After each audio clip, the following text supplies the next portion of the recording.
we play those guys because they'll already know that stuff, but we'll be okay, trust me. But the MEAC is, I've always said, the MEAC is an excellent basketball league. I don't think it gets the PR publicity that it deserves. Anthony Evans did a tremendous job this year at Norfolk State, going to winning in the first round. You've got some great young coaches. Ed Joyner, who's from Winston-Salem, grew up right down the street from me. Anthony Evans, the young man, his name escapes me now, from Bethune-Cookman. So you've got a good mixture of veteran coaches and young coaches, and I'm excited about being able to compete against them again.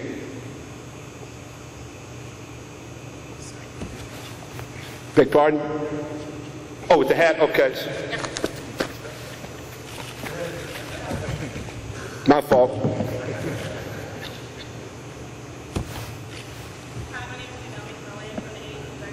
Yes.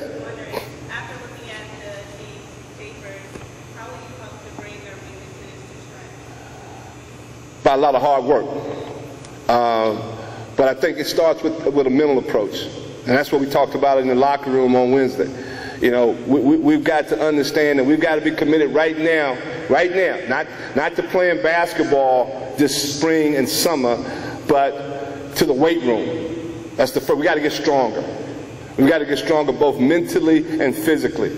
I will read what each individual thinks that their individual strengths are and their individual weaknesses, and then in our preseason workouts, we'll try to address those.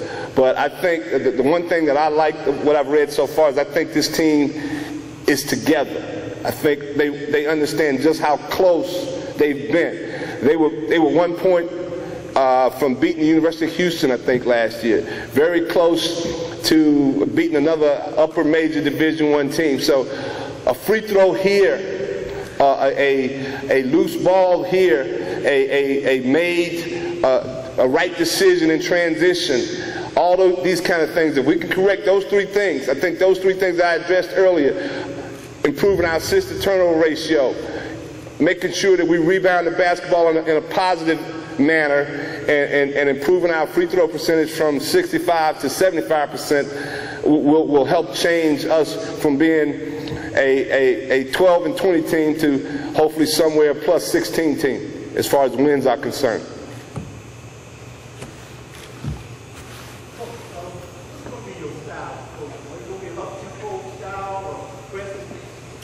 Well, in the past, I've been a up-tempo, under control. We want to run, but we want to run with a purpose. We just don't want to run to say we're running, we plan. We want to run with a purpose. We want to use a lot of ball screens, space to floor. We will press some, not necessarily for 40 minutes, but we will use some multiple defenses. We've had a really good matchup. I coached this past year for the first time at the junior college level, at Columbia State Junior College. And we did a lot of I was basically the defensive coordinator, and my former player, Joseph J. Joyner, was the head coach, and he asked me to come and work with him. And we went 23-5, I think, and went to the National Junior College Tournament in Hutchinson, Kansas. And we used a lot of multiple defenses, and I think these guys are athletic enough and hopefully intelligent enough to be able to handle multiple defenses. I think you win basketball games not with your offense, but you defend, you rebound, and you take care of the basketball. Offense will take care of itself. Yes, sir. I know you used to beat me when you was at Dudley. I know that, but go ahead. You don't have to say that. Thank you very much. Do you have any scholarships available for this year that We know we have one for sure. There's a possibility we might have two. And I want to commend Jerry Eves and the great job that he did in taking the program. His situation was a lot like mine at Tennessee State. When Jerry got the job here, they had won one game the previous year. And he took A&T from the bottom of the MEAC at that particular point in time to the middle. And it's now my job to get it from the middle to the top. And that's what our plans are to do. And that's what happened with me at Tennessee State. I took over the worst program in America back in 2000 and 3, I believe it was, and we got it from the bottom of the Ohio Valley Conference to the middle. We actually got to the Ohio Valley Conference tournament championship game once. We beat the University of Illinois, and now somebody else was able to take it a little further.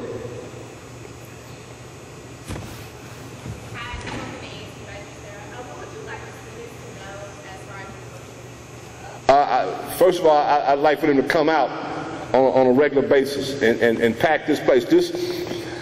North Carolina A&T was the only HBCU that was ranked in the top 20 of big-time home atmosphere by ESPN. It was ranked number 14. It was the only historically black college and university ranked in the top 20. So that says a lot about the fan support. And what we want to do is make sure we've got 6,700 people in here and 4,000 students in here every home game. And I want the students to know that I'm a very personable person. Feel free, my office is right up somewhere up here in this building, and please feel free to stop by and chit-chat. I want them to know that our basketball team will be a team of character, a team of guys that understand how to present themselves. When we go somewhere, we will represent North Carolina A&T in a very positive and professional manner, saying yes sir and no sir and yes ma'am and no ma'am, and do the things that will be positively representing North Carolina A&T State University. If there are no more questions, I'd like to thank you for coming out. Have a good evening. Thank you.